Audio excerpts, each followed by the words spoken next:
What is state of the art in gymnastics going into 2026 Elite Summer? We're going to tell you all about the world leaders right now and why they're in the place. Your new French national champion is Elena with a 54.25. The Melanie de Jesus dos Santos returned to compete with an exhibition routine for the first time at French Nationals since her heartbreaking Paris Olympics. And we have some very scary Simone Biles news. It is June 8th, 2026. And welcome to the #1 gymnastics podcast in the galaxy. I'm Jessica. I'm here with Spencer from the Balance Beam Situation. Let us begin with the headlines. Over the weekend, Simone said that she almost died. She said she would give details later, but that dying was not on her bingo card, which is a very Simone way to put something scary. She said, quote, one of, if not the scariest experiences of my life. Quote, I'll explain sooner or later. She said it was even more scary because her husband's not here. He's away because he's playing on another football team. Some less important sport. Yeah. Less important thing than being by her side all the time. So wishing her the best, hoping she's okay. And yeah, scary. Okay. We have a lot to say about French Nationals, but I need to preface French Nationals by the Melanie de Jesus dos Santos return and the background of this. So on day one, Melanie competed. Well, we had a discussion about this because I was like, she competed, and Jessica was like, no, she was exhibitioning, and I was like, but she got a score. Yeah, she did a full routine with all the requirements and got a score. So I'm like, that's competing. But anyway, she did floor day one in the all-around day. Abby exhibitioned and beat Jordan Weber. Oh yeah, because there were only like 2 American Cup spots.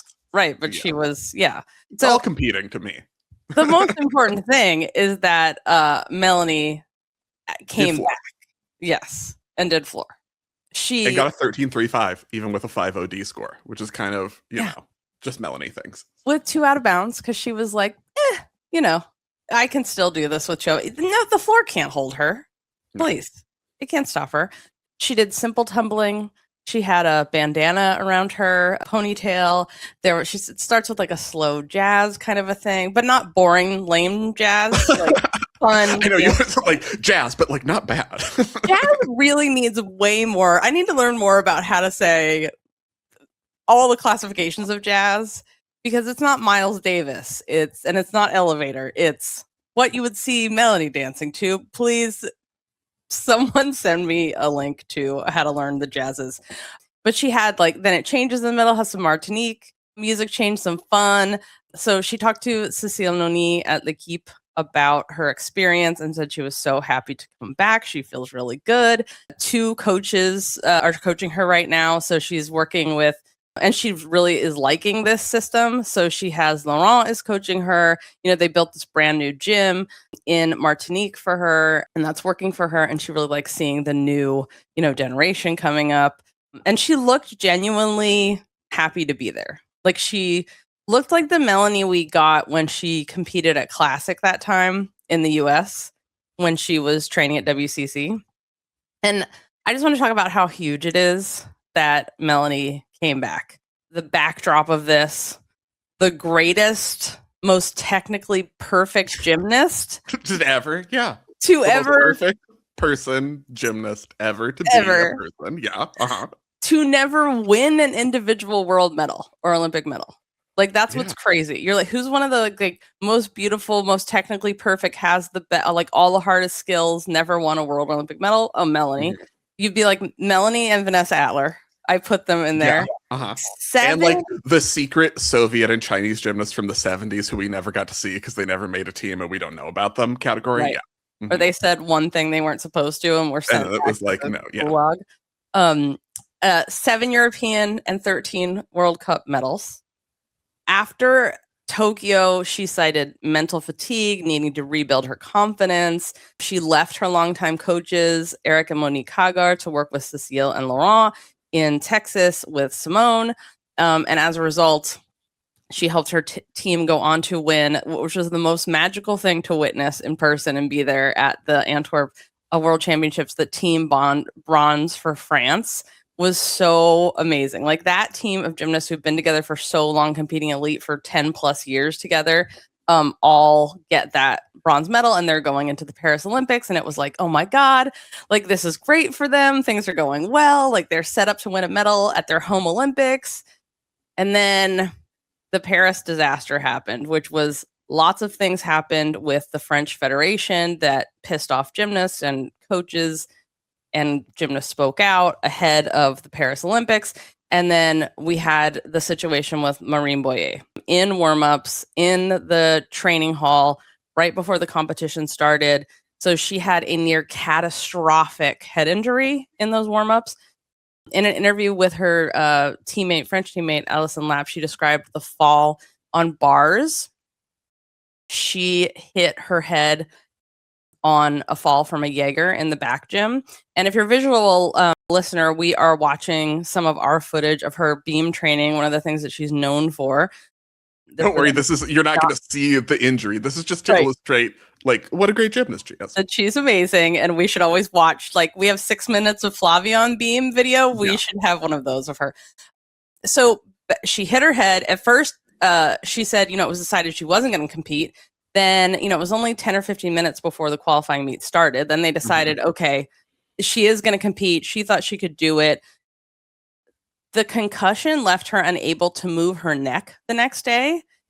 I saw her in the mix zone with a doctor right after the competition, and she was holding her neck still. She was like pointing to her head. She was pointing to her neck.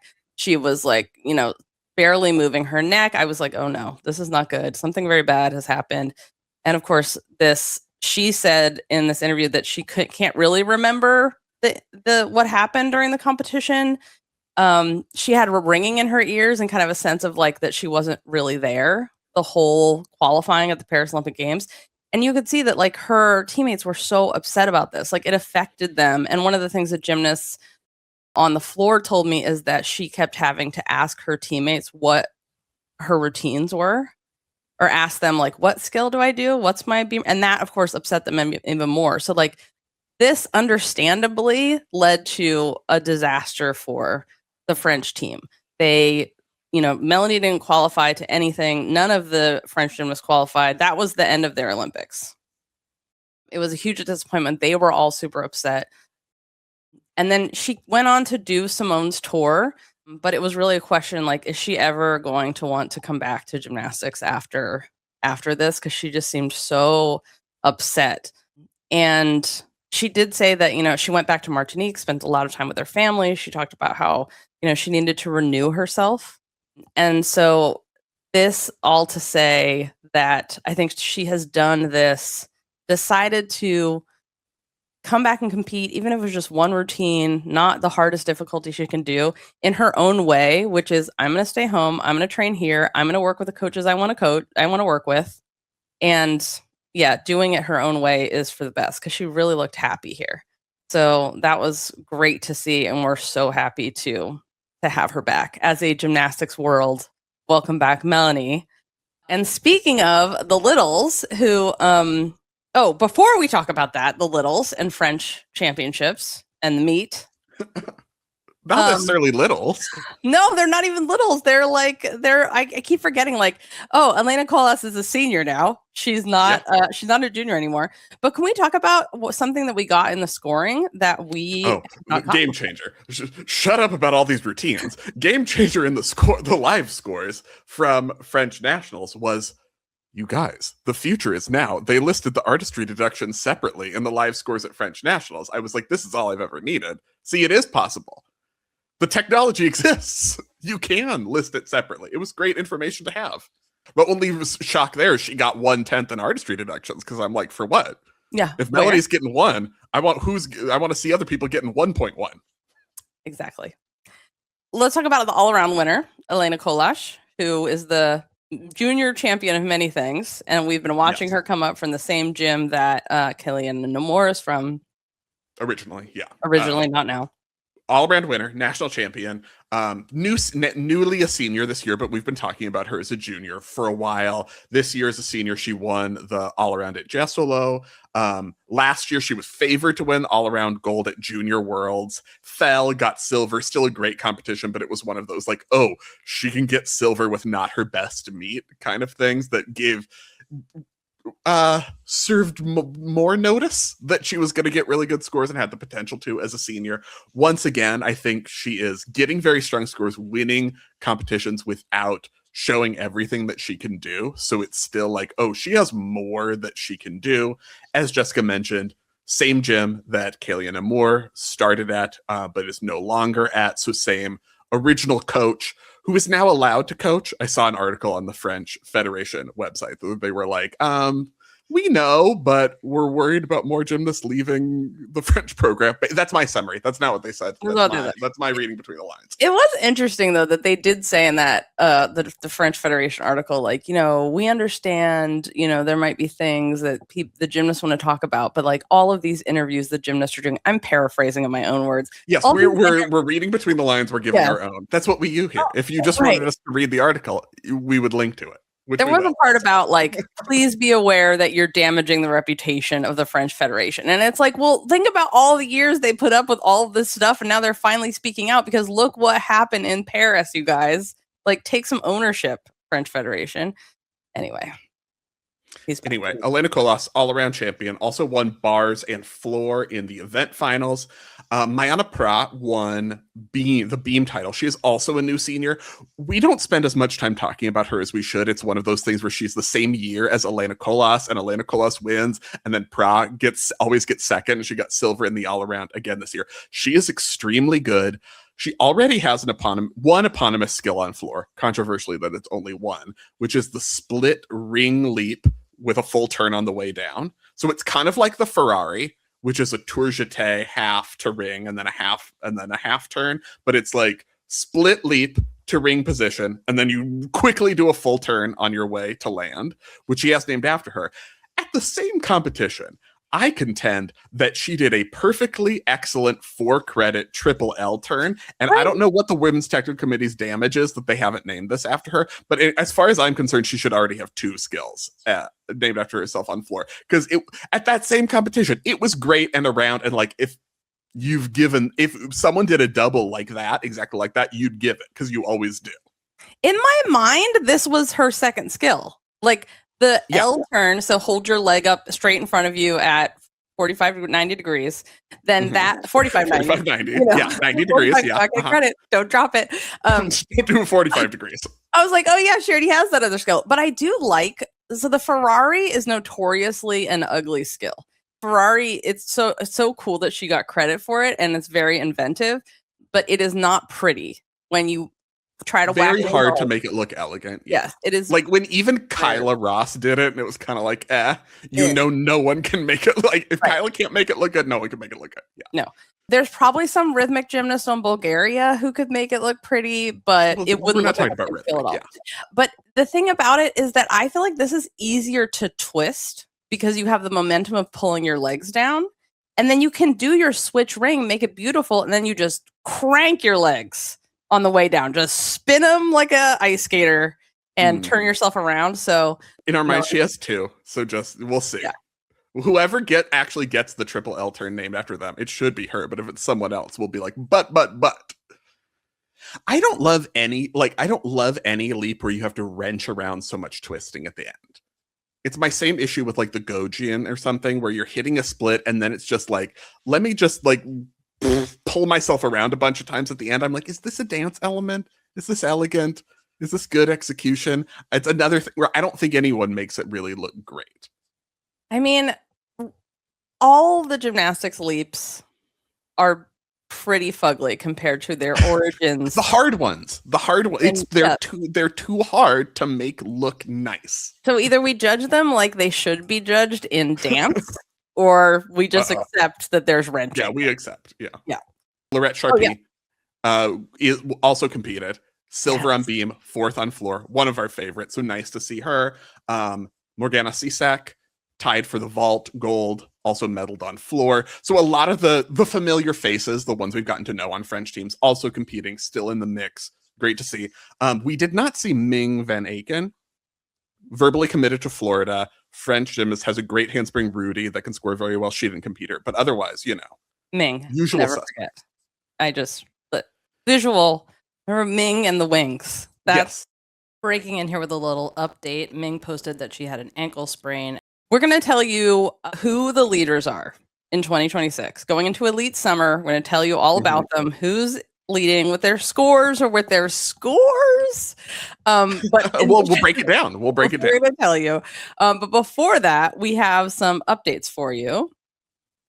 Yes. So behind the scenes, our weekly extra podcast that we do on Fridays at noon Pacific for our loyal members, where we talk about sometimes the breaking gymnastics news, sometimes the breaking menopause news. It really depends on the week. Come hang out with your buddies who also enjoy being little weirds about gymnastics, and you can chat with us at the time as we do it. So that's every Friday. And if you are a member of Club Gym Nerd, you can join us there. Go to gymcastic.com to find out, or subscribe to do it if you aren't already, so that you can be one of the cool kids.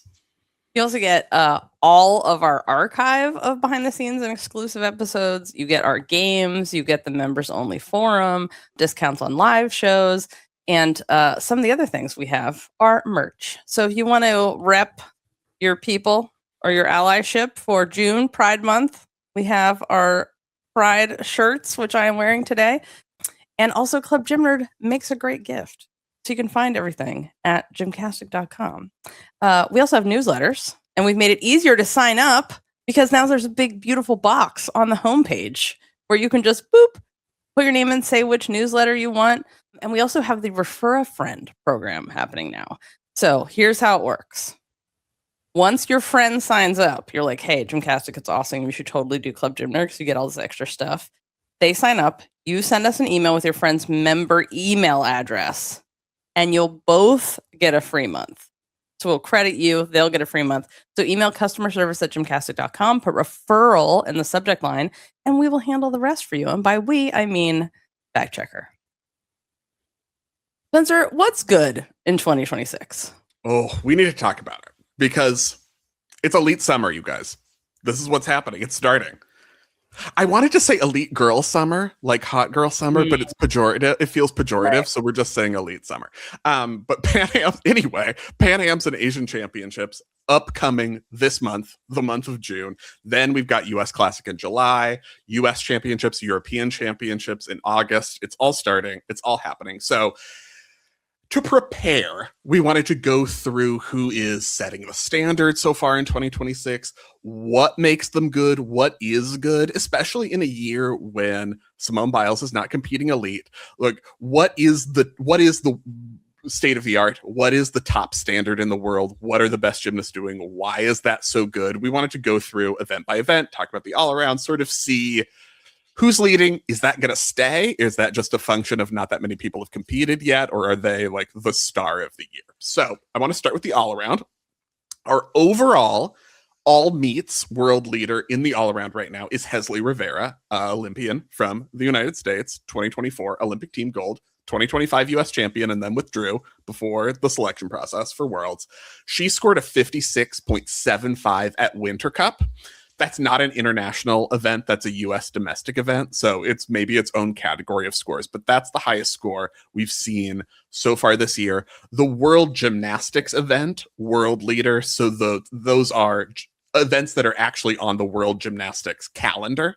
The world leader is Kaylia Nemour, who got a 56.498 at the African Championships in the all-around. So that's a couple tenths below where Hezly scored at Winter Cup, but it was with the World Gymnastics judging rather than, a panel of US judges. So you can categorize them differently if you want to, but those are our leaders right now. Okay, so comparison and context. What do the numbers mean here? Looking at turn number into words. Yeah. Put it in that's the thing I need. I need like a business card that just says that in front of my computer. Like turn number into words.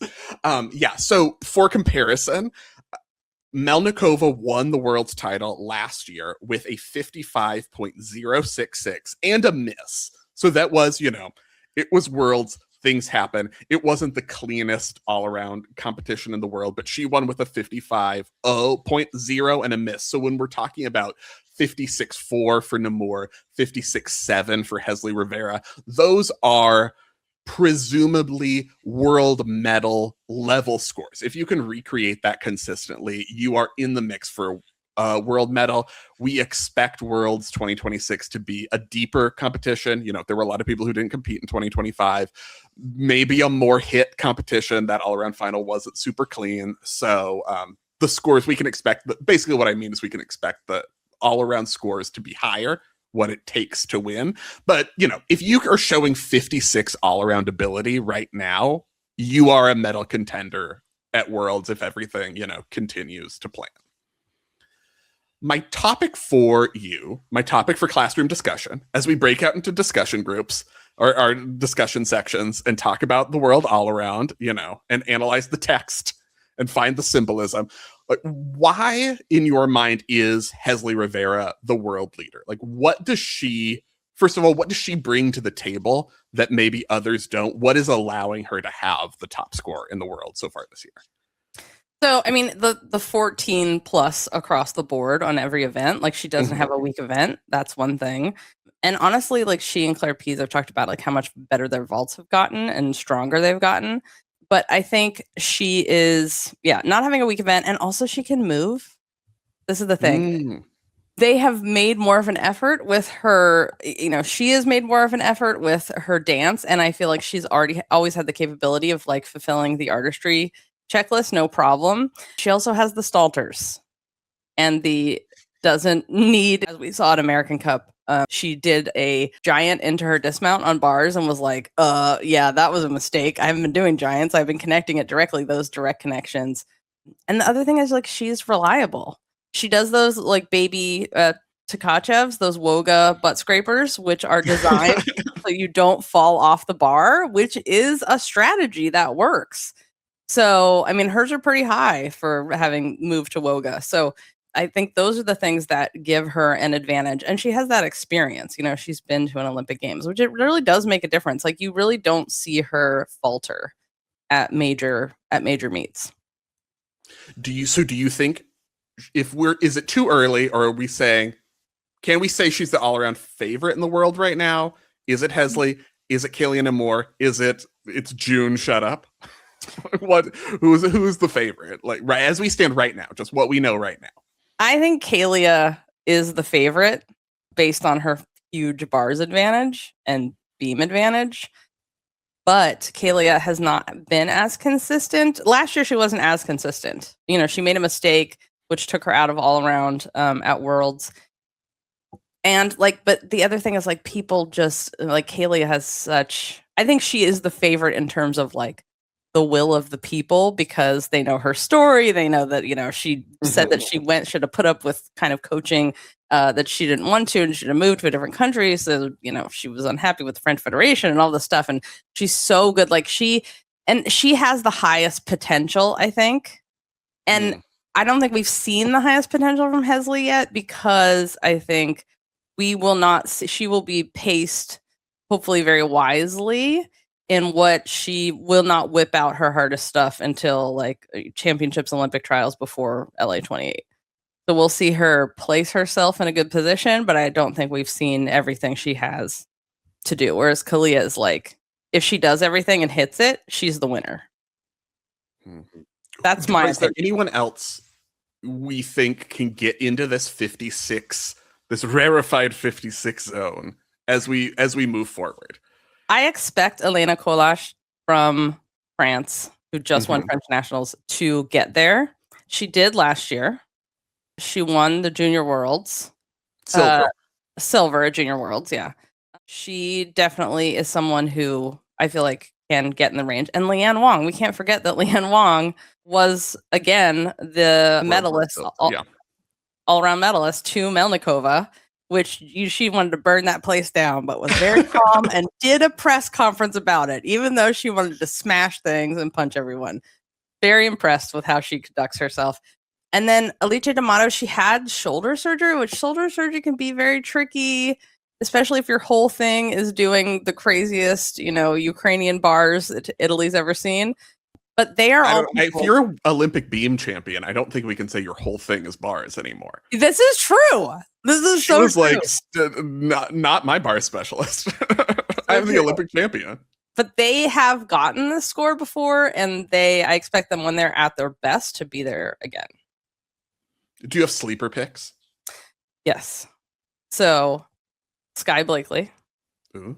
Mm-hmm. Right? Like, if she does all around, I expect her to be up there.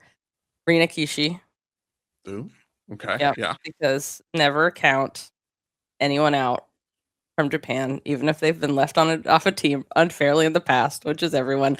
And then my favorite. But not really Kishi. She's been on them. No, she has been on them. Manila Esposito. Which, obviously a star. She has, if she hits everything, says like, and her advantage is beam. Her advantage is like, have you seen this beam? It's perfect. The only thing I would disagree with is maybe the characterization of sleeper, because I don't think like Sky Blakely and Manila Esposito are sleepers, but I agree that they can get into the 56 zone. I mean, part of my Sky Blakely might be able to get into the 57 zone this year. Oh, that's true. I mean, if we're seeing nationals level 2024 Sky Blakely. Yeah. But, we'll see. I mean, that's the thing. These are my favorites, I guess. I wouldn't say my sleepers because we also have not talked about Melnikova as for this year. Defending world all-around champion. She has the third best all-around score this year, but we're kind of getting into asterisk central there because that was at Serie A, which is, they even removing the actual bonus they have, which is the Italian professional league, which are very fun competitions. It's not necessarily like comparable scores always. Anna Kalmikova has a 55.7 from the Russian Cup event finals, but it's Russian Cup. Claire Pease has a 55.7 from the Pan Am trials, but they don't really vault onto real land. So there's a lot of asterisks you can put on everything, but those are some of the other top scores in the all around that we're watching. But those are kind of the goals.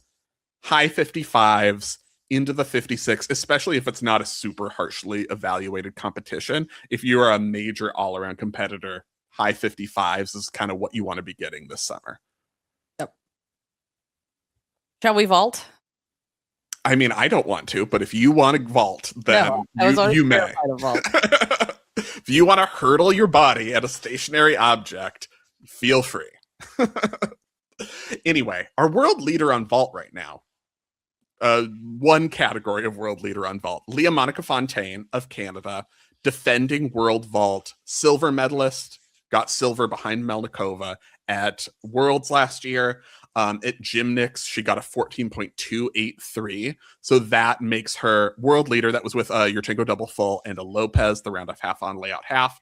Our asterisk world leader, as I mentioned, is Claire Pease, who got a 14.5 at the US Pan Am's trial with the stacked mats vault landing, but did show a chung. So that's, if you want to include those scores, that's the highest 2 vault score of anyone this year. If you don't want to, it's Leah Monica Fontaine, but that's what we're seeing. I want to explain, with like terminology or whatever, why I'm always like the US vaulting camp doesn't count and why I kind of throw out that Claire Pease score, even though she hit a chung at the Pan Am selection camp. Yeah. So they don't have a hard landing surface for all the events at camp, and there's no plan to make them or to move anywhere soon. It's until they build this mythical gymnastics paradise in Indiana. So basically they're landing on mats stacked up, which they have the lines on them and everything, but it's not the same height and the same landing surface. So if you look at Claire's landing, the mat is it's not too far below where the actual landing surface would be, but it's not the hard surface. So like, is it close to being a legit landing? Yes, in terms of the height, but will we ever know? Not really, because it's not the same, but it's not required. No, but it is just worth an asterisk when we compare, I think, when we compare scores and what people are doing.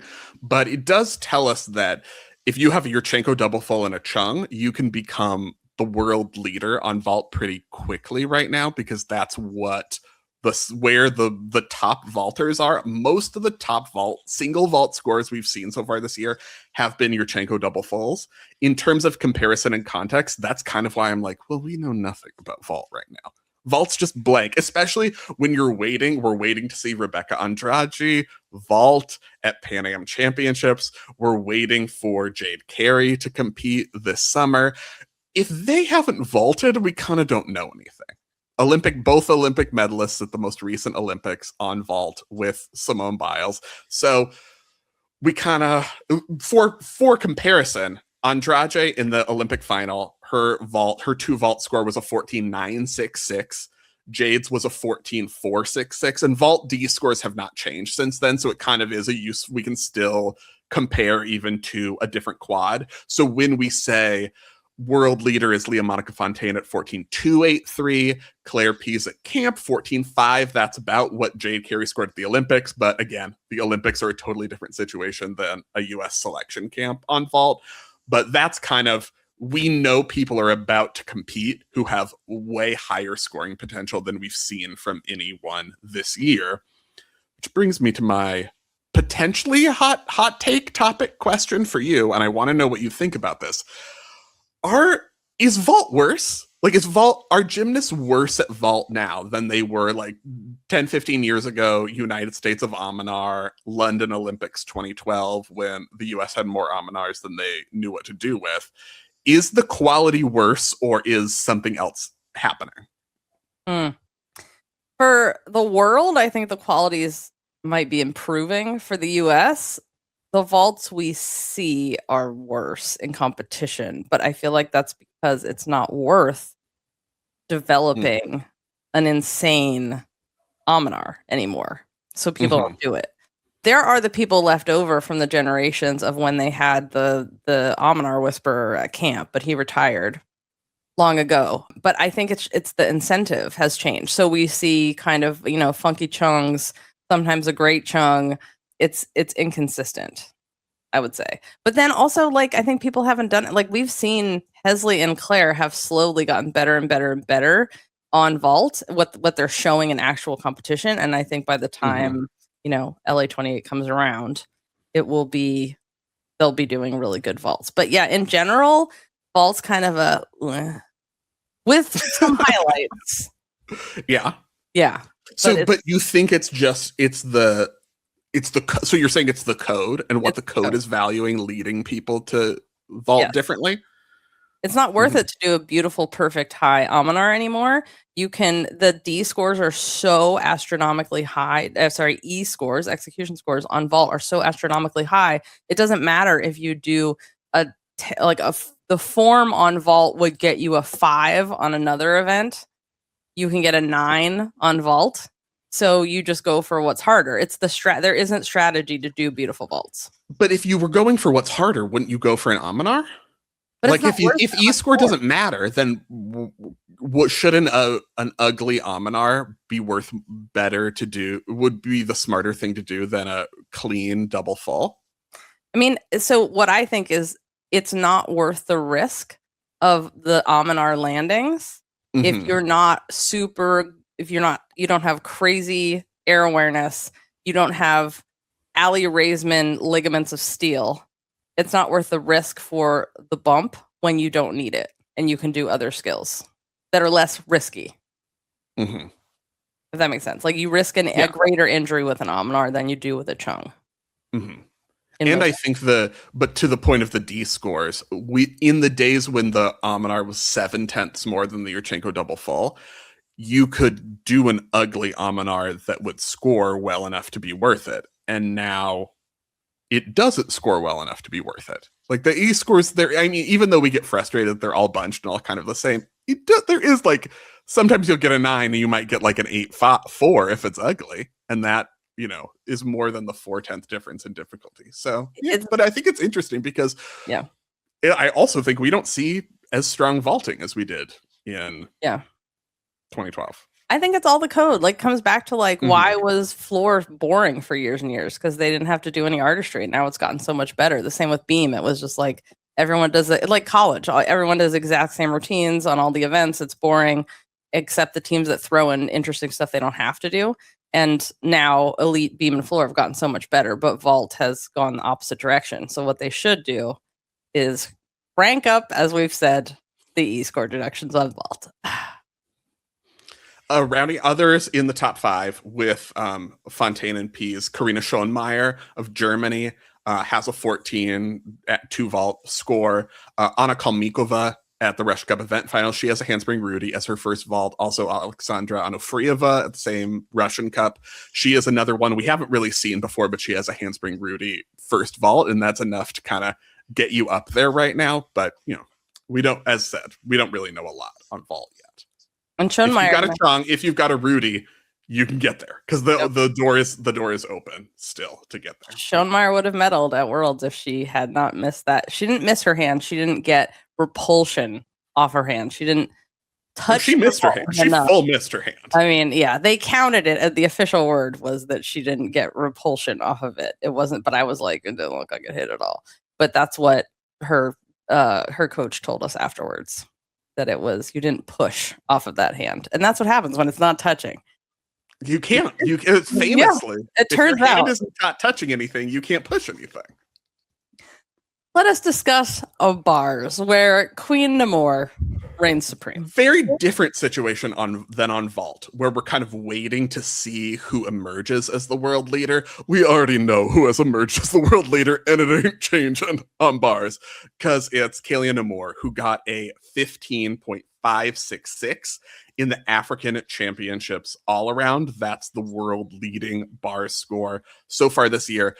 Other thing we've seen from Nemour is how many different it seems like every competition she's going to, she's trying out a different composition and has so many different options, which I think is I would characterize as one of the keys of the last quad or so, is that you can no longer be consistently at the top if you have your one routine. Mm-hmm. If you have, it used to kind of be, I think, the unusual thing, like we would talk about Sana Waver. It's like, oh, what makes her beam so special? One of the things, she has so many different skills she can choose from. And she can bring out the big stuff for the Olympic final, but, do a lesser routine, kind of improvise in the moment. Suni Lee on bars, same thing. That's gone from being a remarkable thing to the necessity, I think, especially on bars and beam. But you really have to have all these different options so that you can make a tiny error at the beginning of your routine and it doesn't ruin it. You can just do a different routine. And that's one of the keys to being at the top and one of the keys to consistency. And Nemour has that beyond anyone else, I think, right now, in addition to her quality on bars, is that she can adjust to so many different skill options and so many different routines depending on what's feeling good and in the various competitions, but they're all like a 9 billion D score. Mm-hmm.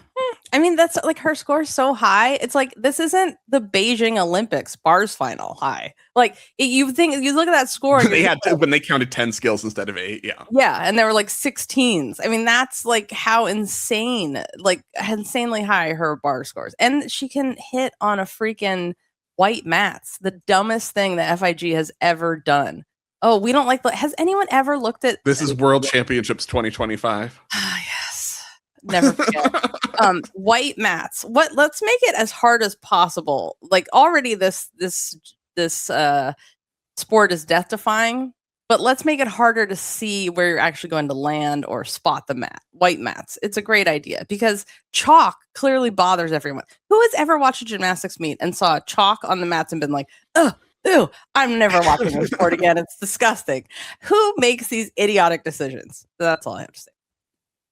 All right. Anyway, I mean, I have lots more. Kaylia Nemour owns 4 of the top 5 bar scores in the world so far this year. Yang Fanyue also has 4 in the top 10. They went 1 and 3 at Worlds last year with Melnikova in between. So on bars, we really do have the best people are continuing to be the best people. My maybe controversial take is that the best bars routine I have seen in the year 2026 belongs to Yang Fanyue, not Kaylia Nemour, in the Osijek World Cup event final, where she scored 15.266.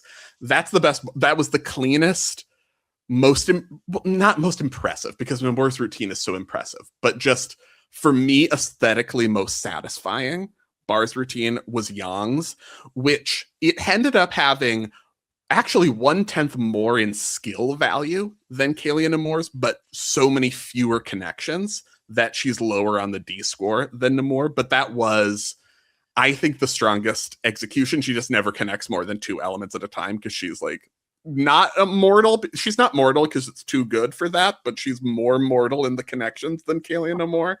But it's so good. I'm so excited to continue watching them go head to head on bars, because they're both pushing everyone else so much to do. You have to do tons of difficulty, and it can't look ugly. Like, nothing Yang does, when she gets her dismount, if it's a good dismount day, nothing she does is like the part you didn't want to see of that routine. Yep, I totally agree. It's so gorgeous. And her technique on some things is different. Like how she does her Van Leeuwen, it's like she keeps her head in. Like most people like throw and arch, like scream and look for the bar. And she almost is like hollow on it, which you just like don't see. She's so beautiful to watch. And I'm excited to see them push things, which I do wonder if like, it's so nice that they have to be beautiful, not like vault. Never forget. So, I want to go into a little depth and ask you about what makes Kaylia Nemour, world leader, and Yang Fanyue close. Like, why do we lose it? And compared to like the top US bars score this year, Charlie Bullock, great routine, 14.4. How is Kaylia able to score like a whole fall better than that? Better than the best great routine in the United States? Like, there's such a then, even from the best the US has to offer, such another jump and another separation. So can you, for us as the group, kind of break it down? Yeah, I mean, so I would go back in time to, there were the days when we were like, oh my God, Chelsea Memel did 3 releases in a row. Yeah, game changer. Insane. We were like, oh my God, stop everyone at work, make them huddle around your computer. And the thing is, Nemour is doing that with her entire routine. All the skills are connected, except she starts with a kip to get on the bar. And then before her dismount, sometimes there's a kip. That's it. Every single skill is connected without a kip. It's insane. Every single thing is a connection. Everything's a bonus because of how she constructs her routine. And it's not just that. It's huge. Her, like laid out Tkachev, her hips are actually open. Her toes are actually pointed. It's just like absolutely state-of-the-art acrobatics. And that is what makes it so different and so much better. Because we have a lot of like people trying to be like, let me shove a stalter in here. Oh, shove the stalter and it'll go, like give bonus. And like that helps, like Charlie Bullock, like that gives her a lot of bonus, but it is not the same value and the same wow factor as watching Kaylia Nemour. Like my back hurts every time I see it and I'm impressed by it. But Nemour, it's flying doing these connections. There's a pirouette in there, but what makes it so much that no one else can do it? Because it's easy to sit here and be like, we'll just connect more like Kaylia. It is so hard to connect the flying skills. That is the thing. Like, because every time all the bars are different, all the lighting is different, all the tension is different. Like you see, we just watched, if you're a visual listener, we watched like one of her warm-ups, and her warm-up is like, she throws her Nabieva and she just does it to feel the tension, but falls all the way down, lands on her stomach like 4 or 5 times until she gets the tension right. And once she has the tension right and feels the bar the way she wants it, then she connects everything the next time, no problem, does the whole entire routine.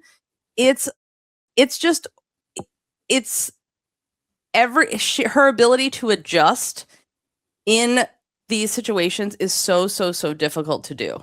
So that is why that's why we don't see people do this. I mean, we have an interview with Becky Downey coming up, and she has talked about how the bars have to be a certain way and why it's so, because the precision of adjusting when every skill is flying is totally different than any other event, except I would guess like beam when you have Gym Nova and it's just round. It's like being on a barrel instead of being on a flat surface. But even that, it's just bars is so hard to connect these. Mm-hmm. Also in the top 5 so far this year, we have Chu Chi-yen, casually the 2023 world champion and 2024 Olympic silver medalist, who we haven't even gotten to yet, who is back, competed bars at Chinese Nationals, got a 14.9. Victoria Listunova, 2020 team or 2021 Olympic team gold medalist with the Russian team, got a 14.8 at the Russian Cup. So quick refresher, just because we're going through everything. Explain Russia situation, Listunova eligibility, go. The Russia situation. Yeah. Because it all totally makes sense, you guys. Mm-hmm. So Listunova is now eligible because the ban on Russians was lifted by the FIG. So previously she was ineligible, even though Melnikova, etc., were eligible as neutrals, but she wasn't a neutral. But now it's totally fine, not because she's neutral, but because they're just like, all Russians can compete now. It's just the FIG saying that. So did you see on the FIG website, if you try to go to any of the neutral athlete stuff, it's all a 404 error now? It's all gone. I wanted to look. I was like, okay, so who ended up being eligible or not? And it was just like, oops, 404 error. Never happened. This is why the Internet Archive, the way that it's very important, is so important, and we donate to it regularly because, wow, that's very interesting. So Elena Colas got a 14.75 at the event finals at French Nationals over the weekend. So that puts her in the top 5, which is great for her, but also spoils something I wanted to say, because previously Becky Downey was 5th, and now she got bumped down to 6th by Elena Colas. Becky Downey got a 14.6 at British Nationals. And I was going to be like, fun fact, the 4 gymnasts all ranked ahead of Becky Downey on bars all do a Downey in their routine, which is Becky Downey's eponymous Stalder Tkachev piked in their routines. And it was a whole thing. And I was like, whoa, the 4 gymnasts ranked ahead of her all do her skill. And then Elena Colas had to come in and she doesn't have a Downey. And now she ruined my whole comment. So there, the important stuff, my whole comment was ruined. You know what's interesting in our upcoming interview with Becky Downey? She talks about the difference between the bars, and she talked about something I never noticed before, and I guess it's because you just can't see it from, and I've never been on that kind of bar. The high bar is tilted, so instead of the high bar being it, but you take the high bar on and off into these side uprights, right? And it usually just fits flat in, but on one of the bars it's at an angle. So the bottom of all the bars have a seam, so you can see that's the bottom of the bar. There's a top, and it's actually like the seam would be facing you slightly rather than flat and straight, if that makes sense. Yeah. And she talked about like why is this allowed? Like all this apparatus norms, but can you imagine if the beam was like that? Well, this one's just slightly crooked and sideways, slightly tilted. Yeah. If the beam were slightly tilted, boy, would we hear about it. Because we hear about it even when it's fine. Someone will claim that the beam is crooked. The beam, regardless of situation. If I don't see everyone, you know what I do like about the FIG meets is that you do see the head judge and the apparatus norm people go and check everything before every single competition with the level, with the tension meter, all of it. So do you want to talk about beam? Are we ready to talk about beam? Okay. Finally. Twist, world leader on beam. Stop me if you've heard this one before. Kaylia Nemour. 14.933 at the African Championships all-around, where she also got the huge all-around score and also the everything score. So not just bars, Nemour owns 4 of the top 8 beam scores of the year so far in 2026. Right behind her, she was way out ahead, and then Chinese Nationals happened, and they were like, Kaylia, just slow it down. Get back in your play. You're a bar specialist. Hold on. But Ke Chin at Chinese Nationals qualification got a 14.9. Zhang Qingying, world champion, got a 14.733 at the Chinese Nationals event final. So they're both right up there as well. For comparison, Zheng Qingying won the world beam final last year with a 15.166. So we have not yet this year seen anyone reach that level. We haven't seen 15s yet so far. But, you know, Alice D'Amato won the Paris beam title with a 14.366 because sometimes beams, and the winning score can be all over the place depending on how beam decides to be. But when we talk about Nemour and then Ke Qinchin, Zheng Qingying, our topic for classroom discussion is what makes each of those three beam workers individually special and what is setting them apart from the rest of the world. So starting with Nemour, how has she been able to be bars but on beam? Yeah. Okay. So it's really interesting about Nemour because like she has, since her former choreographer took over as her head coach, Nadia. Nadia Comaneci, different person named right, Nadia. Different. That Nadia. would be a great twist. Her beam has a different style to it. And she knows how to construct a routine that can hit and scores really high. So she utilizes more of the aerials in her routine to her advantage. But I think the other thing is like the artistry checklist is not fucking missing. This is very important. It's not a like wink artistry checklist. It's all there. And it's not okay, just, what does that mean? What does wink artistry what that means is like, this is so dumb that we have to spend all this time on art and dance. And what are we going to install ballet bars in the gym now and take up precious space? We're going to have mirrors on the wall. It is not I'm just checking a box. It is a commitment to the art of artistic gymnastics and making it different than just acrobatics on the beam, which the sport descended into like a giant turd sliding into a toilet. For many years, for the imagery. With a gross, stinky sewer of no art. And now, so instead of doing like, she bent forward, she had total movement of her body. What is it called? Involvement of body parts. Yeah. Which is Use your spleen. Right. It's actually artistic. The whole thing as a package beam routine. It's an experience.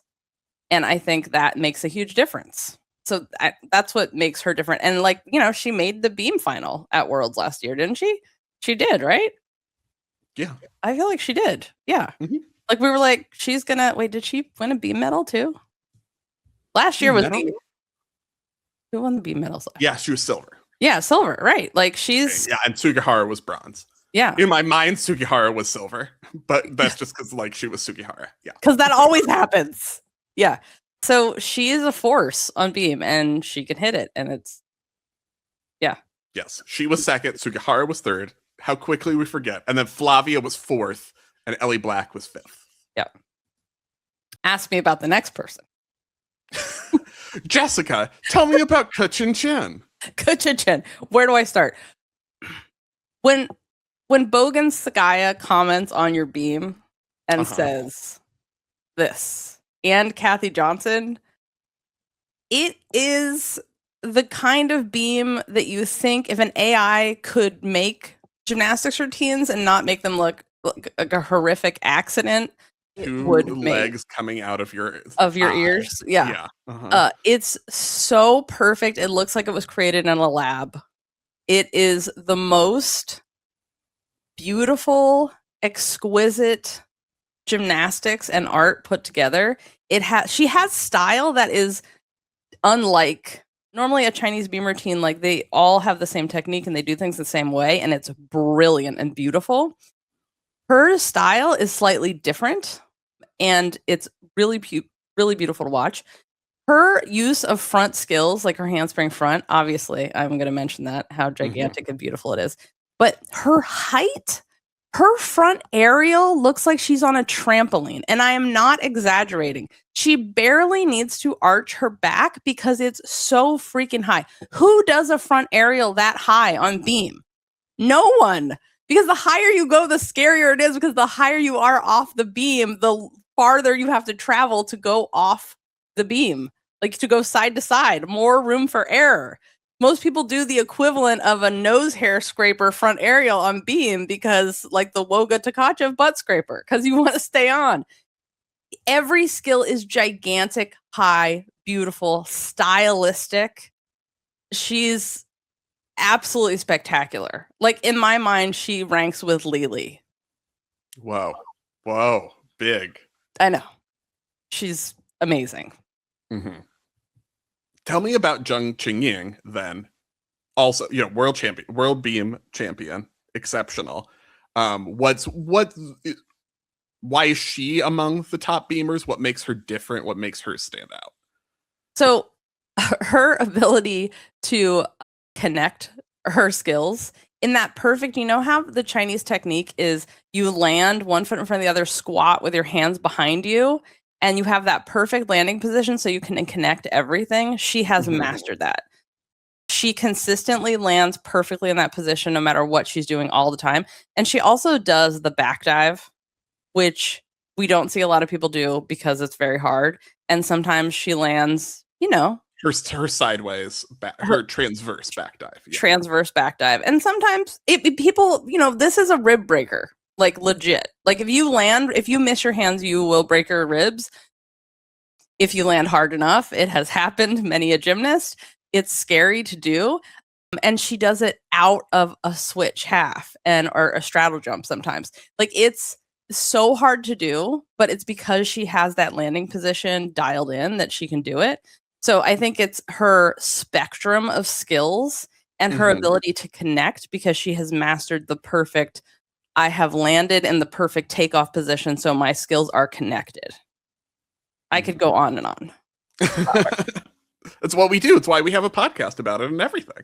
And it was so interesting when I talked to her. It's so interesting in interview because she just stares right into my eyes. And I'm always like, oh, this is uncomfortable. Is it me? Are we staring at each other? Is this, but I guess like, what else are you going to do? Because she doesn't understand what I'm saying. We have to wait for a translator. And so we just stare at each other. And I'm always like trying to look elsewhere. And like, she's just very interesting. She's very intense. I guess that's what I'm saying. Next on the list, we also have, a couple other people who haven't scored quite at that level, but they're pretty close. Nakamura Haruka, who's on Japan's world team they already named, got a 14.6 one day at the All Japan Championships.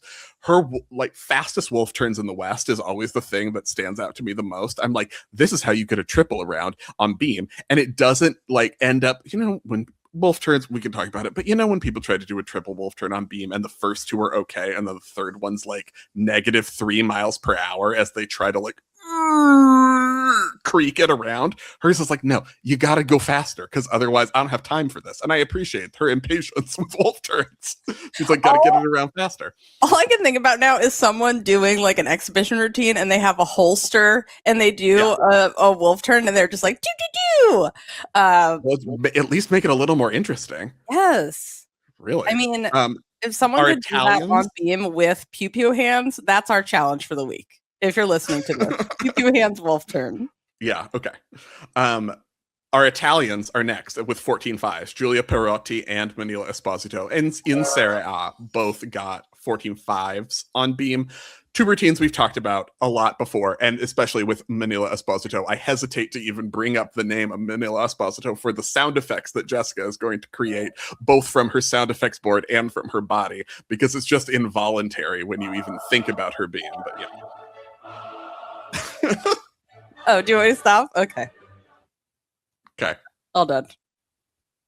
Yeah. Anyways, there's anything you would like to add, or just it's a given? Beam. It's just so great. I'm so glad Manila Esposito is back, and I can't wait to see what the Netherlands are doing. Like, this is kind of you never know what's going to happen, but it is their home worlds. So I'm like, they're going to show up with some crazy stuff. And Sana Wavers posted a routine today that was like, she's doing a layout mount and then connecting into some ridiculous thing that no one should be able to connect a layout to anything, but she's doing like a back double turn. Like, it was just one of those things that first thing in the morning I watched that and I was just like, Jesus. Like, who thinks of this? Did it make you more awake, or were you like, it's too early for this? I can't comprehend. It made me more awake. The only thing that can make me awake in the morning is beam routine. Sauna. Yeah, sauna's beam. When the Olympic champion from Rio 2016 is like, and I'm going to do a harder thing than something you thought was gravitationally impossible. Not for me. Anything else you want to add about beam? What makes a good beam routine right now? Or do you need to talk about floor? Do we need to go into floor? I mean, I just think like beam, it's very much like bars where it's your connections and getting your connections and making sure they're not a half-ass weak one that you're just trying to get credit for, that you're actually fully dancing. There's a theme. You don't have those pauses because the best gymnasts in the world are connecting their acrobatics and their artistry checklists seamlessly. And big. Yeah. Big. We're not in for subtlety. You got to hit people over the head with your checklist. That's right. I imagine someone needs to like do the perfect, I got a perfect score on my artistry checklist. And like, you remember when Simone, they took a deduction because she didn't salute long enough or didn't salute or whatever at the Paris Olympics. So the next event, she just held her arms up for 7 hours I will never forget. Yes. The best one, walked off floor with her arms still in the air. Like, take a deduction. Go ahead. The greatest moment of our lives collectively as a gymnastics peoples. I want someone to do the artistry checklist when they hit this and just like hold it up, light it on fire, and be like, that's right. You're welcome. You want an Evan Manavong vaccination card, but with a fully complete artistry checklist, 0 deduction artistry checklist. Yeah. And then you hold it up in the camera. Oh my God, who can we get to do this? It's too bad the boys don't have an artistry checklist. Well, they sort of have it for a lot of reasons. I mean, they sort of have the B. We can find someone who'll do this. All right, I'm putting it on my list. Okay. Wild things. Well, I did. If he would have remembered, our beloved Carlos Yulo would have taken his purse to vault finals, but he forgot. So, you guys, I'm gonna get you these sponsorships. Who should sponsor whipping out the artistry checklist and showing it? Let's say, we'll think of something to write it on. Yeah. Okay. I'll have a plan. Don't worry. Okay. Whoever wants their viral moment, I have a lot. In case you were concerned, I'm really not worried about this. Okay, floor. Overall world leader right now is Hezly Rivera on floor with a 14.1, which he's done twice. Both U.S. domestic competitions, because she hasn't done an international competition in a while.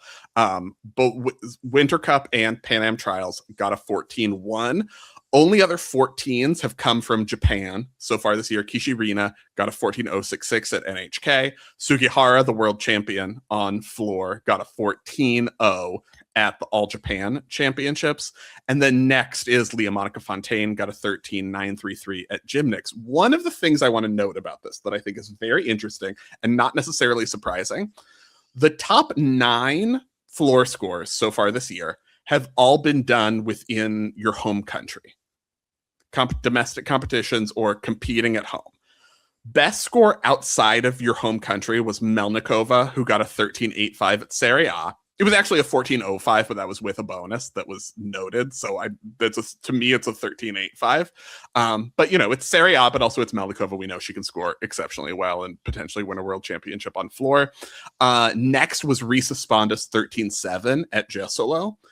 I mentioned this specifically because last year, the floor rankings were all over the place and the top scores, and it was kind of all kinds of weird people and weird competitions. But heading into Worlds, the best score anyone had recorded outside of their home country was Aiko Sugihara's, and she ended up winning gold on floor at Worlds. So I'm noting that you got this score when maybe they were not being so charitable with the artistry checklist. Like maybe they were being a little harsher with the scoring, a little more critical. It wasn't so charitable. So I'm also keeping an eye on the outside of your own country because so many of the top scores have been within your home country so far this year. That is interesting.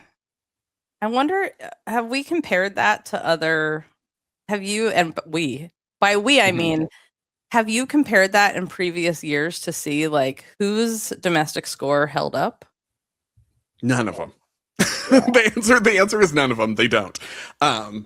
It is so up and it's not consistent is basically what it is. You don't get a consistent from year to year. Like sometimes you will, we always know that Russian Cup's a little loose. This year, I didn't think it was as loose, as crazy as it was last year when it was like 57 with the fall. And I was like, I can't even look at these scores. But they're all loose and it tends to be very variable. Yeah. It would be interesting to see like what the sloppiest judging specifically is on. Like if it's floor is my guess. But on which, like, is it connections? Is it art? Like in the US, I'm guessing it's artistry. In Russia, I'm beam connections is what I'm guessing it is. It's just ignoring a fall. It's just being like, I feel like that didn't happen. In my mind, it didn't happen, so you don't get deducted for it. In our topics for classroom discussion, let's discuss I want to get to our concept of like what's state of the art, because in a 2026 elite world where Simone Biles is not competing, so no one's going out and doing like a triple double and then a double double and then a Biles and just being like, this is all the tumbling, where's my medal? What is state of the art floor right now? Like, what are the best gymnasts doing to win, and why is that scoring better than what everyone else is doing? Like, why is a 14 a 14 versus a 13 that's fine, but it's a 13? So this is open to debate, but from the way I'm seeing it, I am seeing you are actually dancing, not posing. Even Melnikova with her posathon dancing, like her robot thing, which she has perfected, even she has more fluidity, even though it's always very fast. So it comes back to, again, like you're fulfilling the artistry checklist, all the details they are not missing those details. And you are not fucking around with your dance credit. You are not trying to get credit for things that you're not going to get. There is no gray area. You are not in the quarter turn. Oh, but credit. We give credit to the gymnast for trying it. There's whatever that nonsense is. Yeah. You are making sure you're getting credit because like you don't need that crazy tumbling right now. Like until the Brazilians come back or Japan has another Mai, you don't really need that. And people are winning with, you have 2 bonus passes on floor. So you're connecting a punch front out of something. You're doing a full twisting step out into whatever. You're having those kind of connections, but then your artistry is completely on point. Every detail is dialed in, and you don't have questionable leaps and jumps. Because then you really don't need, until there is, Andrade does floor again, you don't need to have an F, HJK, LMNOP floor pass. Yeah. Every time. I feel like it's very much you need to have, like, the best floor routines right now have one big, like at least a double lay, or Hezly starting with a double lay full, and then she's doing a double lay. But I think that's why she's the one, she has like 2 of them, but you need like F equivalent passes, but that could be a D element with 2/10 of connection bonus in the pass. It's like if you have 3 of those, we talk a lot about like the smart floor routine where you don't have to do anything more than a double tuck and you can still get a low 13. If you then have that one big pass that you can start with, then you're getting up into the rarefied territory. But I completely agree about like, you can't have a questionable element, because then having a questionable element makes you add a backup, and then a backup is just an opportunity for more deductions, and that's how you get like a 12-9 when you should be getting a 13-6.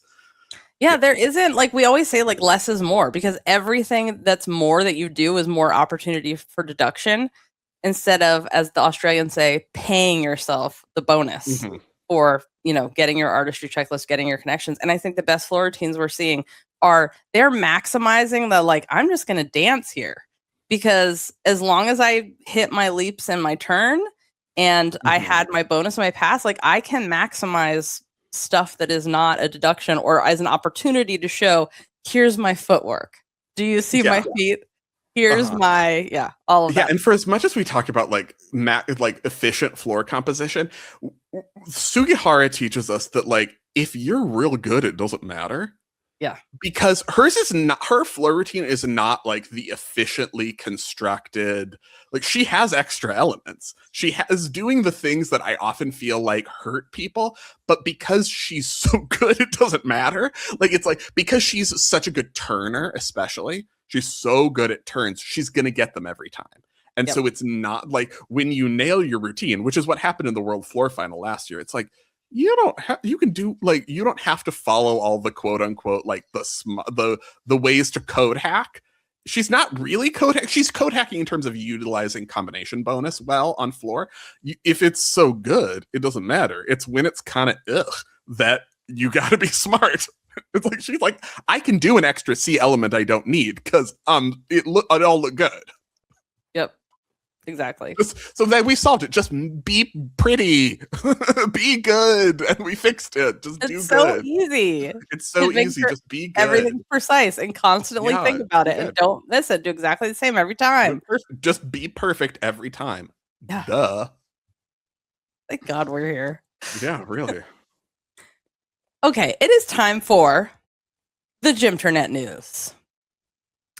So I have a question. I am struggling with this because I'm going to talk about this, and it is because my intention is not to shit on people doing something important, educational, something that helps the world, that makes. I'm loving this intro right now. I'm fascinated to see where we're going here. More empathy. Yeah. That is so important. But I'm struggling with my own reaction to this. Okay, let's imagine, there's been a lot of discussion about what people do at concentration camps, or specifically in Brazil. There's been a discussion about how people act. Okay. And this will all tie in a moment. Okay, I will tell you how this ties into gymnastics. There's a Holocaust memorial in Berlin. And it's these big, have you seen this? It's like an art installation with the big concrete blocks, and they're like smaller and bigger. And some people go there and they like do parkour and take their, pictures and use it as a place to like, I'm just sitting here between these concrete blocks and I look beautiful, YOLO. And there's been a lot of people that are super upset, and they're like, this is a memorial. It's not a place for you to create your influencer career. Yeah. And the same thing at concentration camps. It's like, smiling pictures. Here we are at Auschwitz. So, but I also think people experiencing this and going to these places and at least knowing it exists is more important than like judging what they do when they're there. But I also want to slap everyone. So yes, I do. I very much identify with everyone's the worst, but go ahead. Yes. Yeah. So Utah is doing this trip to Ghana. And Utah has a relationship with Ghana. They're doing this trip there where they have gone to a bunch of places, met with kids in schools. They seem like they're having like an amazing educational opportunity, experiencing lots of like what the jungle has, what the education has. And one of the first places that they went and posted about is they went to Elmere Castle, which is, if you've heard of this place before, it has the door of no return. So it was built by the Portuguese, I think, for the slave trade, and it is where they held people, and then where if you left from this place, that was it. Like, you never came back. It was 300 years of slavery, however long it went on, 500 years. And the thing is that at first I saw they posted a picture, and they're at a place that looks like they could be in Puerto Rico with like, a cannon behind them, and they're all doing the U sign, throwing up the team gang sign. And then I read the caption. It's like, oh, we're at Elmere Castle. I'm sorry, I pronounced it wrong. It's Elmina Castle. And the caption says, oh, the first place they visited is Elmina Castle, and they're learning about the historical significance of this place. And I was like, wait a minute, historical significance? Isn't this like a home base for the slave trade and like a murder of a zillion people? And so I looked it up, and yes, it was. I think that this team gets to go there and be in this place and have a full educational tour is more important than how I feel about a team picture where they're all smiling and throwing their team gang sign up. But it also makes me upset and like, this is such an opportunity. Even in your description, you could have said, hey, this is what this place is. And even in a Instagram post. And then I wonder if they're worried about the, funding for anything that's quote DEI related, even though this is American history and world history. So I'm talking about this and like I think it's so good that they went there, but also I think this is not the look. Sure. Right?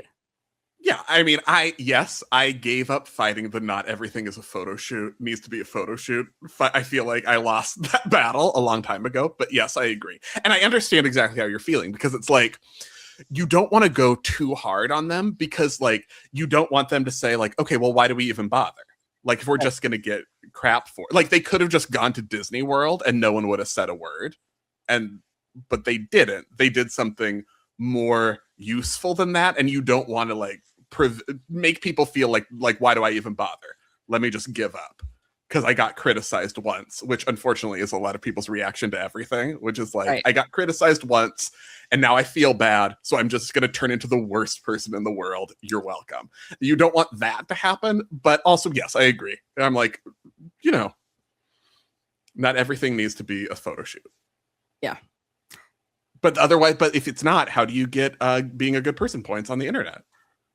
That's right. I mean, so the only point of doing anything is to get internet points. So how do you, if you don't let people know that you went somewhere and were being good, why do you do it? Exactly. So the other thing I want to talk about is the NCAA had this proposal. They still haven't passed it yet, but they have this proposal coming up about who can compete. They now changed, and from my understanding about reading about this from reporters who follow all the sports and the hockeys especially, they've now changed the idea of what counts as when you start and when the clock starts for NCAA. Mm-hmm. So it was going to be when you graduate for high school or when you turn 19, whichever comes first. But apparently in the hockeys, they take like 2 years off to just like bulk up and get older. And in Jessica's mind to reenact heated rivalry. And right. then start before they start college. Yeah. And do a photo shoot with them and then finally get together and change the culture. You have to change your 2 heated rivalry years before you start college. Yeah. Yes. So they were like, you can't start the clock this early. That means that the hockey players will only be able to compete in college for 3 years because it's the 5 year. It's just like a 5 year thing. You don't, all that stuff is out now. You just have 5 years and it's not a nightmare for compliance. But so now because of hockey, they've changed it. So my reading of it, which might be wrong, was that it's the start of the academic year after you turn 19. Okay. That makes so it's more like sense. If you turn 19 in December, then that next fall would be the first of your 5 years would be that academic year. Okay. So it's later. Basically, and this is, as you said, still needs to be approved. But it bumps back the timeline a little bit more. I think this is a less strict timeline. So for gymnastics purposes, which also I'm like, well, why were they so bothering about the hockey that they had to change it? Like the story should be they were worried about the gymnasts who wanted to defer for the Olympics. Like this is why we need a change. None of this hockey nonsense. But it makes it a little more, there are a little more allowance for time, so it wouldn't be so those people who are in the like Dulcie Kaler, Jayla Hang, Simone Rose age group who are like toying with, and Dulcie Kaler has said her intent is to defer Florida until after 2028. They would still their first year on the clock wouldn't be until the 2028 season. So then if you were to defer for the LA Olympics and then start competing after that, you would then still have 4 years on your clock. You wouldn't be able to do like a red shirt and then a 5th year, but we were talking before about how then they would only have 3 years if they waited until after the Olympics. So now people in that age group would have 4 years. So it's a little bit better for our purposes. Yeah. And that's really what matters. Well, yeah, I don't care about these other sports. How does it affect gymnastics? Right. Always. You have a pro league. Just go do that. Yeah, really. there's also a new bill in Congress because Congress is like, wait, athletes can make more than the plantation owners. We have to change that immediately. So they have introduced a bill. It has many, many people, not just me, have called the NCAA system a plantation system. And that is well established. And so Congress is like, wait, the athletes could possibly make more than the grown-ups, than the adults. There's a video out by Senator Chris Murphy that I agree with a lot, but he calls like the athletes kids and the adults. And I'm like, oh my God, this is so like upsetting. I can't even watch. This is horrible, but I agree with what he says. So basically, it is that there's a cap on what athletes can make, but not on administrators and coaches. And as we know, I think the highest paid coach in the country is a government employee of somewhere in the South and makes like $13 million is their salary as a coach. So they don't want the athletes to be able to make that much. So not only is there a cap on what athletes can make, but in this bill, which has not been voted on yet, just introduced, the NCAA has to approve NIL deals. So they could say like, oh, that's not okay. You can only represent Sprite because we have a deal with Sprite. You can't represent whatever bubbly gut juice that's, what is the stuff they drink now? The kombucha. Bubbly gut juice. Bubbly gut juice. Yes. That's a good market. That's a good marketing. Right? Kombucha is so gross. I mean, why not just drink like apple cider vinegar? It's the same to me, which I have done, let me tell you. So the highest paid government employees in every state are college coaches, if you want to know what the American system values. And to me, I'm just like, how can you be like rah America and be anti the free market? This is so anti-free market, and that's the whole problem. They don't want there to be a free market. They want to keep their unpaid labor. So you can we have resistance links in our show notes, and you can use them to contact your senators, congresspeople about anything you want, from wars to NIL, stupid NIL laws, if you'd like to. 40 states, the highest paid coach is a college government employee is a college coach, not all 50. Texas, new women's program, but also means Texas State now has a women's team. I think it's great that there's another opportunity for women to compete in college. The upsetting thing is this is in another state that has decided that women's lives are worth nothing. Texas is one of those states with an almost total abortion ban. It's almost impossible to get an abortion there. So what's happening there is there have been women who have had, let's say, a wanted pregnancy, but they miscarry. They won't perform a DNC, which is the surgical term for an abortion. They won't do it. And you know this is going to be necrotic and kill you because it has not come out on its own. But the doctors can't do it there until you're literally like septic and about to die. ProPublica reported last year that one woman died of hemorrhage after 10 hours in a Houston hospital that didn't perform the DNC. It's not easy to get out of a state like Texas if you're hemorrhaging to death. No one thinks this is going to happen to them until it does.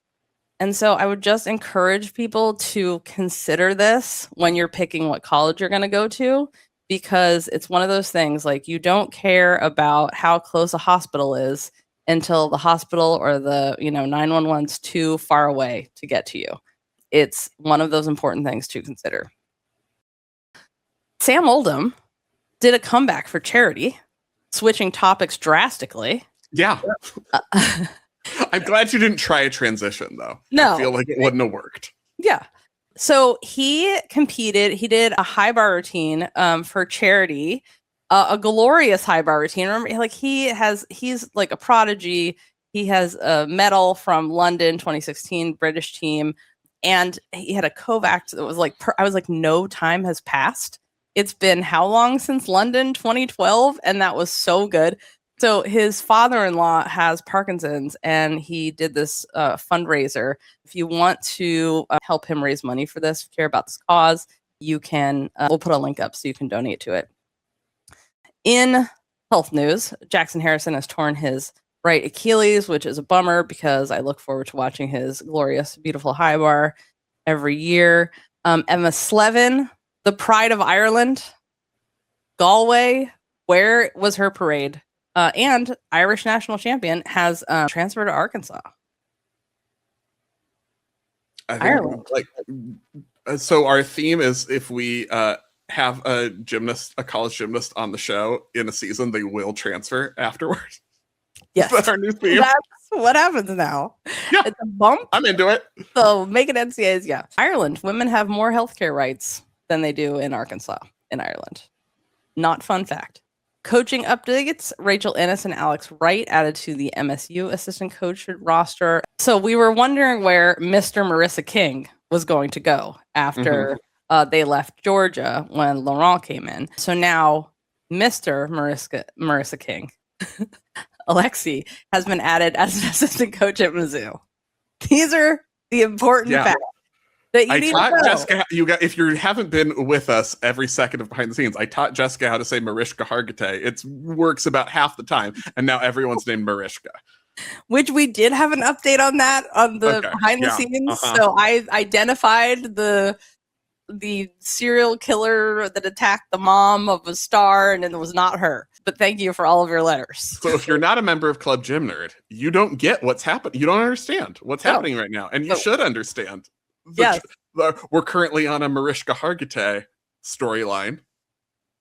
And Paris gold medalists, Jordan Childs and Suni Lee, apparently love her. And they like freaked out when they met her. And I was like, oh, did they not like her? What's happening? Why did they look so freaked out? But it's because like their parents always watch the show she's on, some kind of murder police show.